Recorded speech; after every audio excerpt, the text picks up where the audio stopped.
Ce coup de pouce d'Instant Famille, nous continuons toujours avec cette grande thématique qu'est la parole. Aujourd'hui, le révérend pasteur Aimé Prudence Chido dit stop aux paroles blessantes à travers la thématique attention aux paroles blessantes. Pasteur, bonsoir. Bonsoir Belvide et bonsoir à tous les téléspectateurs. Comment vous allez, pasteur? Je rends grâce, je bénis le nom du Seigneur. Attention aux paroles blessantes, c'est la thématique qu'on veut aborder. Au prime abord, qu'est-ce qu'une parole blessante, pasteur? Une parole blessante est une remarque ou un commentaire qui cause de la douleur émotionnelle ou psychologique à la personne qui reçoit cette parole. D'accord. Donnez-nous quelques exemples de paroles blessantes. Voilà, lorsqu'on commence par dire à une personne, tu es une tâche, tu n'es rien, tu es taré, tu ne sers à rien du tout. Je ne sais même pas ta place ici dans cette famille. Je ne connais pas ta place ici dans ce couple. Vraiment, tu ne m'aides pas du tout. Tu es laid. Tu n'as pas une bonne forme. Et on attaque réellement la personne. Ou bien d'autres types de paroles où on n'a pas de preuves. Même si on a de preuves, il y a la manière alors de formuler cette parole-là. Mais on blesse. L'objectif de la parole, là, c'est pour blesser, c'est pour faire mal. C'est pour torturer la personne. C'est pour choquer même la personne.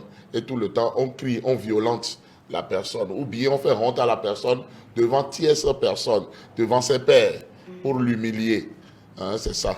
D'accord, il n'y a jamais de fumée sans feu, pasteur. Dites-nous, qu'est-ce qui arrive jusqu'à ces paroles sortent? Voilà, lorsqu'on n'arrive pas à maîtriser sa colère, alors on sort des paroles blessantes pour faire mal à l'autre. Lorsqu'on est animé alors d'un sentiment de vengeance, d'un sentiment de jalousie, alors ces émotions-là peuvent amener à des paroles blessantes. Au lieu de se maîtriser, au lieu de pardonner, au lieu de dire, bon, ce qui est en train d'arriver, c'est une incompréhension. Ça va passer bientôt et nous allons nous retrouver encore en fraternité, en amitié ou en couple. Alors on ne le dit pas tout de suite, on veut faire mal à l'autre, on veut finir avec l'autre et ce n'est pas normal. Parce que la parole de Dieu nous dit la vie et la mort sont au pouvoir de la langue et nous devons faire très attention à la manière dont nous utilisons cette langue-là. Beaucoup ne savent pas que la langue est comme une arme qui peut vraiment détruire la vie d'une personne et conduire même à la mort. Beaucoup ne le savent pas et ce n'est pas normal de ne pas le savoir. C'est pourquoi nous sommes en train alors de parler de ce thème. Parlez-nous à présent des conséquences de ces paroles sur l'individu à qui on prononce cela et sur même celui qui prononce ces paroles. Voilà, lorsque alors on installe de telles paroles dans une famille, il y a trop de dégâts. Ça crée déjà la méfiance, ça crée le fait que alors les relations fraternelles sont brisées. Les relations de couple sont brisées, on n'arrive plus à se parler, on se méfie l'un de l'autre. Et qu'est-ce qui se passe? Alors, on commence par alimenter de la colère vis-à-vis de l'un et vis-à-vis de l'autre. Et on se refuse maintenant l'entraide. On se refuse d'aider l'autre lorsque cet autre-là est en difficulté, simplement parce qu'on dit, parce qu'il m'a fait mal, parce qu'elle m'a fait mal, alors je voudrais aussi, alors qu'il est mal ou qu'elle est mal. Et ce n'est pas normal, ça n'aide pas les familles à aller de l'avant. On ne s'entraide plus, on ne s'aime plus. Il y a maintenant la division qui est installée à cause de telles paroles. Il y a les querelles, il y a les bagarres, alors qui s'installent à cause de telles paroles. Et ça peut amener même la mort. Ça peut amener que deux personnes de même famille commencent pas à se battre jusqu'à ce que quelqu'un soit hospitalisé ou carrément on parle de mort d'homme. Et ça ne devrait jamais être le cas. Donc les conséquences sont vraiment énormes. Lorsque des paroles blessantes sont installées, alors à des moments donnés, on ne voit pas les conséquences en même temps, mais à long terme, alors ça revient parce que c'est des traumatismes.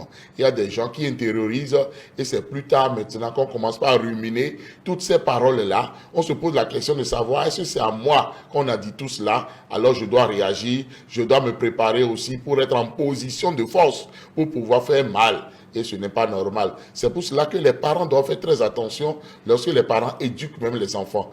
Parce que dans l'ancien régime, il y a de cela 10 ans, 20 ans, 50 ans, alors les parents de la vieille garde, de l'ancienne génération, ont toujours cru faire du bien dans l'éducation de leurs enfants en criant sur ses enfants, en insultant ses enfants, en dénigrant même ces enfants-là, et en croyant qu'on était en train de bien faire. Il est temps maintenant d'installer maintenant le dialogue parent-enfant, et dans ce dialogue-là, ce n'est pas les injures, ce n'est pas les paroles blessantes, mais c'est les paroles d'amour, c'est les paroles de compréhension maintenant qu'il faut donner. Même dans les couples, on doit faire très attention de ne pas se dénigrer et de ne pas se blesser avec des paroles. Il y a toujours des conséquences. Beaucoup de couples sont allés au divorce simplement parce qu'ils ne se supportent plus. On se parle très mal l'un l'autre et ce n'est pas bon. D'accord, pasteur, comment éviter ces paroles blessantes pour le bien-être de la famille? Voilà, pour éviter ces paroles blessantes, d'abord il faut déjà commencer par accepter être humble. Accepter écouter l'autre, accepter reconnaître sa faute. Parce que si dans la famille, il y a des gens qui se disent, moi je suis en position de force, on ne peut pas me conseiller, on ne peut pas me dire tu as fait mal, j'ai tout ce que je fais est bon, je n'ai pas besoin de conseil de quelqu'un, alors ça va devenir difficile. Donc il faut d'abord commencer déjà par descendre de son piédestal, pas devenir assez humble, parce que Dieu dit, je fais grâce aux humbles, mais je résiste aux orgueilleux. Il faut maintenant commencer par présenter le pardon. Lorsqu'on a déjà blessé par le passé, la personne blessée a besoin d'entendre un pardon franc, un pardon profond qui vient de la part de celui ou celle qui a blessé par des paroles blessantes. Et maintenant, commencez maintenant par choisir avec soin les mots pour parler autour de soi. Commencez maintenant par faire preuve de douceur. Pas se mettre aussi à la place de l'autre avant de lui parler. Même si ce sont nos enfants, même si ce sont nos employés, c'est des êtres humains qui ont aussi un cœur, qui ont aussi le sang qui circule dans leurs veines.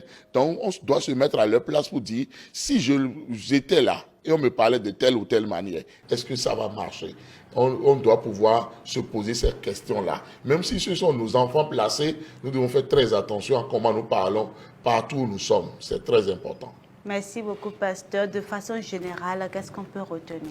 Retenons que les paroles blessantes sont des paroles vraiment qui tuent, qui détruisent, qui traumatisent.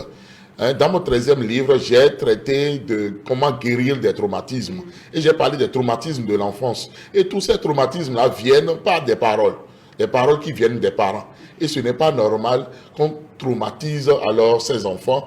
Et maintenant, arrivé maintenant à l'âge adulte, dans le couple, on continue par se traumatiser, on est violent, on parle mal, on cherche un vocabulaire qui n'aide pas l'autre. Ce n'est pas bien. Il est temps maintenant que les familles alors fassent bas la terre pour commencer maintenant par se parler avec douceur, pour commencer maintenant par considérer l'autre, pour commencer maintenant, lorsque même l'autre est en erreur, qu'on ne lui dise pas toi là, non.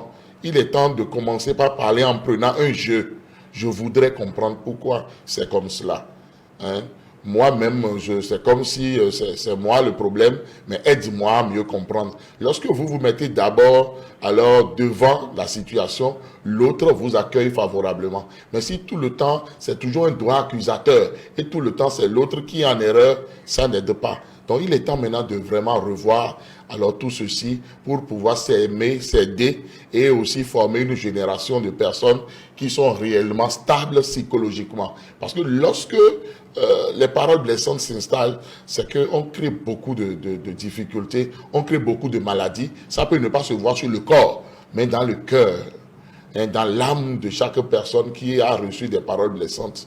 Vraiment, c'est le désordre et ça n'aide pas. Donc, il est temps maintenant de se réconcilier, il est temps de pardonner, il est temps maintenant de devenir doux et maintenant de s'entendre mieux dans les familles.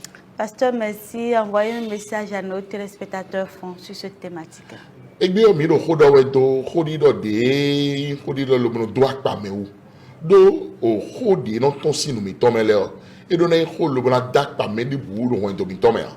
Nous croyons à pas de me dire on tombe et n'y a pas et donc il bon gbere pon to do na dak pa fiton le ou kabi o no do na dak pa fiton le ou bo na yin do jire o ko do yede nu me o e o dai o mi to no jire ke o meji to le o ko we no do ta nu fi be ne re fi plan e amo igbe ti on le yi nu kan bon meji to do na zi di so do vi o sin teme le bon akpo nu nye ka do tene o me o lo e do ho nu bon mo e kana vi nu mi a e kana go alo nu mi a Il n'y a plus où tu es comme si non le roi de l'aimer. Bon, il nous faut le roi de l'aimer. Bon, il nous si où c'est pas m'aider le bon d'Alissa. Il nous si où dirant de quoi. Il nous si où d'Alissa de quoi. Il rentre le roi de l'aimer. Donc, tel tout est. Au haut de nous, mais voilà, mais au blé. Le goré gossi fini. Au contact, ton d'accord de l'eau. Voyez, mais tire au fia. À zéton, nous. Voilà, la fille au milieu de ta vadjadi. Eh, mini quinquelin. Nous avons ni mono gossi nous mettons les mains. Mais nous mettons le blanc tchaho cuidi. Mais nous dossier de nous zo mettons les. Nous fifaniti. Et quand il y a hodog be wotek be alors je nous dresse demain. Au roya, mais léa, mais nyanya oya yi. Eh, il donne bon moi. Il le motif et vivia. Mais le bouilli mais nyanya. Mais on va ndegbo. Et na se wanyi le bona do honi. Et se wanyi bo do hona no me no go alors no me wogun lo jire. Et je alors dresse do me je bo je mezuji. Bo je manyi do me onji. Le boy ne on jemblo e no de. Eh. Et non, moi, on a vécu. Moi, Amen. Pasteur Aimé Prudence Tito, vous êtes consultant, formateur, coach. Parlez-nous un peu de vos formations en cours.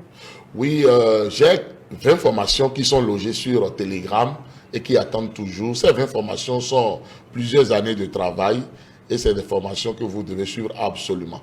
Au-delà des modules de formation qui sont entre 10 et 12, il y a encore beaucoup de documents PDF dans chaque formation. Et au-delà de cela aussi, je suis auteur de 13 livres. Plaise au Seigneur bientôt. Je vous parlerai du lancement du 14e livre qui est en cours. Voilà, c'est de ça qu'il s'agit. Et je suis pasteur Assemblée de Dieu.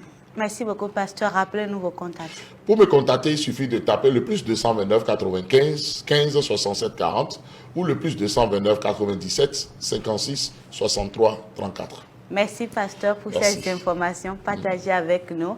C'était Instant Famille et nous avons parlé des paroles blessantes. Pour plus de précision, veuillez contacter le révérend pasteur Aimé Prudence Tito au plus 229 95 15 67 40. Bien de choses à vous.